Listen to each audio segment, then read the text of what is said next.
Do you want an amazing marriage? Are you ready to take your marriage to the next level? Then stick around for your Marriage Matters podcast with marriage coach Lynn. Let's put some fun and sizzle into your relationship. Hi everyone. The sixth and final book in this series is Chapman's 2014 book titled One More Try: What to Do When Your Marriage is Falling Apart. I listened to this book on audio a few years ago and revisited it recently. I like this book because it shared difficult stories and how couples can reconcile and rebuild their relationships when things were at their lowest points. If you go online and read some of the one-star reviews, you'll see three main criticisms: that this book is too Christian, that it suggests women need to make changes in order to effect a positive outcome, and that it doesn't involve enough how-to advice. Yes, the book is strongly Christian with a Christian worldview. If you aren't in agreement that we can count on God for supernatural help, or that our ultimate fulfillment isn't dependent upon the response of our mate, but our response to God, then this book might not be for you. As for women being the main partner to bring about change, I didn't experience that while reading this book. Oftentimes in counseling, the format seems to favor women in general, so Gary Chapman tells stories that seem to be more heavily weighted on his conversations with wives, but I don't think he suggested that women are to blame for problems and that they are the main partner to put forth the effort at repairing and rebuilding the marriage. Peppered throughout this book and at the end of each chapter were practical application, suggestions, and exercises for couples. Overall, I give this book 5 stars, and I'll share some of the highlights and read a few short passages. Dr. Gary Chapman shows us how we can give our marriage one more try if there is lack of trust, extreme anger, loneliness in your marriage, or extreme despair in your relationship. He shows that there's still hope. Distress and separation don't mean divorce is imminent. Restoration, rebuilding, regrowth can eventually enrich your marriage and take it to a new level. It's possible that you can be led to a restored, enriched, growing marriage. The outcome is determined by the individuals involved. If you're willing to embark upon this journey, then this book can help you gain the techniques and confidence to heal. One thing I liked about this book is the theory of separation. As I said, the stories here can be helpful. There are stories of couples who've recovered from years of verbal abuse, a low sex or no sex marriage drifting apart, and couples who married without being in love. There was a story of a couple who had low passion in life about anything, who ended up rebuilding their marriage and found a new purpose in life. What can we do when there is more conflict than companionship? Chapman says we can count on God for supernatural help. Spouses need to ask, will you work on your marriage? Not, do you want to work on your marriage? See, there's a difference. At the crisis point, we've lost our desire and want to work on the marriage. Most people feel they've tried everything and have run out of energy or options. At times like that, we must remember our values, commitments, and dreams, and must do what must be done to be true to them. So in other words, your vows and your commitment and your responsibility overtake your desires. And that's how you can make your marriage work a little bit better for you. Chapman says that lack of fulfillment in your life is due to one of 3 possibilities: lack of intimate relationship with God, your mate, or understanding and acceptance of yourself. We have control over our relationship with God and ourself, but not our mate. Early on in this book, Chapman says that there can be no reconciliation without repentance. In the marital relationship, there must be mutual repentance because the failure almost always involved both parties. We know that after an affair, the guilty spouse must have remorse and repentance in order for trust to rebuild. The guilty spouse must truly be sorry for his or her actions and deception and understand the extent of deep hurt and harm it brought to the partner? Will you work on being reconciled with your spouse? Will you spend some energy, effort, and time finding out what can be done and then take constructive action? All of this will require acknowledgement, acceptance, effort, repentance, spiritual maturity, emotional maturity, vulnerability, and being responsible and accountable. Let's talk a little more about reconciliation. Let's say you've endured years of verbal attacks. You know, the type of situations that seem to go in circles. The conversation degenerates, and the common responses are either retaliation, withdrawal, or defensiveness. Hundreds of times you've had to go quiet, endure it, or storm out of the room, or even work super hard not to trigger your spouse in the first place. After years and years, you want to give up and might feel relieved to leave the marriage. What needs to happen is that you both need new skills in making changes in how you communicate.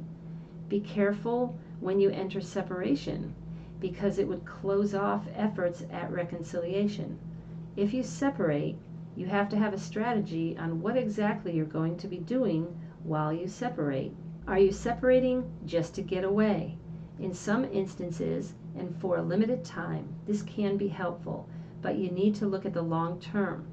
You both need to examine how you can improve and what you're going to do when you get together.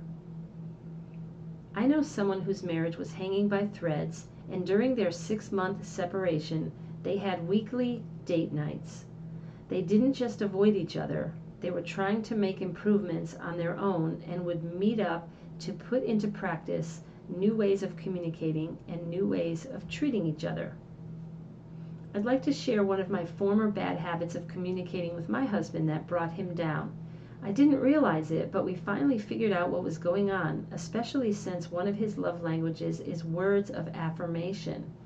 I had the habit of desiring and sometimes demanding that he communicate clearly. What happens in situations like that? Guess what? You correct. You criticize. I thought what I was doing was constructive criticism. After all, I was helping him improve, right? Wrong. If you understand the context of what your partner is saying, you can let the details of how he's trying to say it go. You can just, it doesn't matter. And I finally learned that. And I just learned to deal with differences in style. Do you find yourself doing this? This is one cause of spouses drifting apart. Like, little do you know that your spouse will probably go quiet on you if they've felt criticized and feel that they have to be perfect. Most of us avoid what might cause criticism. How do we start saving our marriage? We begin to change ourselves. We don't have to be stuck in our personality flaws or blame our upbringing. We can overcome and change habits, accept our past, and have forgiveness for ourselves and for our partner when we feel wronged. I like the section where Dr. Gary Chapman said that kind words and actions precede warm emotions. Stay with each other until your attitude changes. Don't wait for the attitude to change first, because it might take a while. Here's an interesting story from the book. A woman goes to a marriage counselor and confided that she wanted a divorce. "I want to hurt him in the worst possible way," she said. "What do you suggest?" The counselor replied, "Start showering him with compliments. When he thinks you love him devotedly, then start the divorce action. That's the way to hurt him most." She returned in 2 months to report that she had followed the counselor's advice. "Good," said the counselor. "Now is the time to file for divorce." "Divorce?" cried the woman. "Never! I've fallen in love with the guy." What had happened? She had started expressing love to him by using compliments. In time, he began to feel loved and began to express love to her.